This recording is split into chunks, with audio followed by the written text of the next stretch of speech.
এখন red carpet zone পালেদো film ফেস্টিভ্যালে grand লুমিয়ারের সামনে। এখানে রেড কার্পেটে চলছে সিনেমার স্ক্রিনিং। এখন এই অল ইমাজিনের আর্টিস্ট যারা আছেন এই জায়গায় সব রেড কার্পেট জোনটাতে আছে।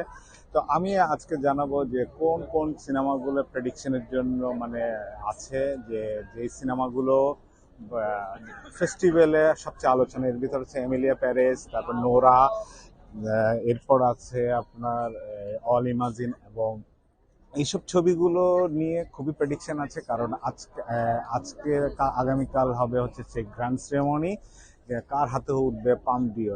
সবাই ধারণা করেছে এমিলিয়া পেরেজ এবং নোরা আর হচ্ছে অল ইমাজিন ছবিগুলো খুব কম্পিটিশনের মধ্যে আছে। এছাড়া আরো অন্যান্য ছবি আছে, এর মধ্যে অ্যাপ্রেন্টিস আছে, ফার্স্ট অ্যান্ড ফিউরিসিয়া আছেন, সরি ফিউরিসিয়া আছেন, সাগা আছেন, এবং এছাড়াও আছে আরেকটি মেগাপলিস সিনেমাটি। তো সবচেয়ে কাঙ্ক্ষিত সিনেমার মধ্যে রয়ে গেছে হচ্ছে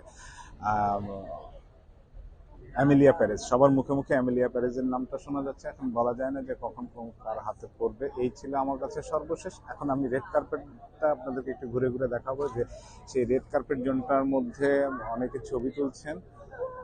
আগামীকাল ফেস্টিভ্যালটি শেষ হবে, এখনই ফেস্টিভ্যালের আশেপাশে যা আছে মোটামুটি খালি হয়ে যাচ্ছে। সেই আগামীকাল সেই কাঙ্ক্ষিত দিন, যে কার হাতে উঠবে আমাদের সেই কানসুন ফেস্টিভ্যালের কাঙ্ক্ষিত যে স্বর্ণ পাম, যেটাকে বলে পাম ডিওর।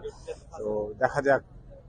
এর মধ্যে কিন্তু ভারতে যে সিনেমাটা আছে অল ইমাজিন, পায়েল কাবাডিয়ার যে ছবিটা, যেখানে পারফর্ম করেছে সবচেয়ে বেশি ছায়া কদম, যে লাপাত্তা লেডিস সিনেমাতে পারফর্ম করেছে, তার সঙ্গে কথা বলেছে। সেও সিনেমাটা নিয়ে খুবই আশাবাদী, এই কারণে যে এই সিনেমাটাই গতকালকে প্রথম স্ক্রিনিং হয়, প্রদর্শনী হওয়ার পরে যে জিনিসটা হচ্ছে স্ট্যান্ডিং অভিশন হতে শুরু করে সব কিছুতে। আর এখানে সবচেয়ে বড় বিষয় হচ্ছে একটি ভারত পেভিলিয়ান আছে। আর এছাড়া গতকালকে যে লাস্ট ইনাফ যে অ্যাওয়ার্ডটা হয়েছে শিক্ষার্থীদের সিনেমা, সেখানেও কিন্তু ভারতের একটি সিনেমা পুরস্কার পেয়েছে। যে সিনেমাটাই এটা কিন্তু ভারতের জন্য খুব। আর পায়েল কাবাডিয়া সিনেমাটা দিয়ে দীর্ঘ 30 বছর পরে কানসুন ফেস্টিভ্যালের মূল প্রতিযোগিতায় সিনেমাটি ঠাঁই করে নিয়েছে। এখন দেখার বিষয় যে পাম ডিওর এখন কার হাতে ওঠে, এমিলিয়া প্যারেজ আর পায়েল কাবাডিয়ার অল ইমাজিন। এছাড়া এর সঙ্গে আছে সৌদি আরবের প্রথম যে সিনেমাটা কাউন্সিল ফেস্টিভ্যালে এসছে, নোরা।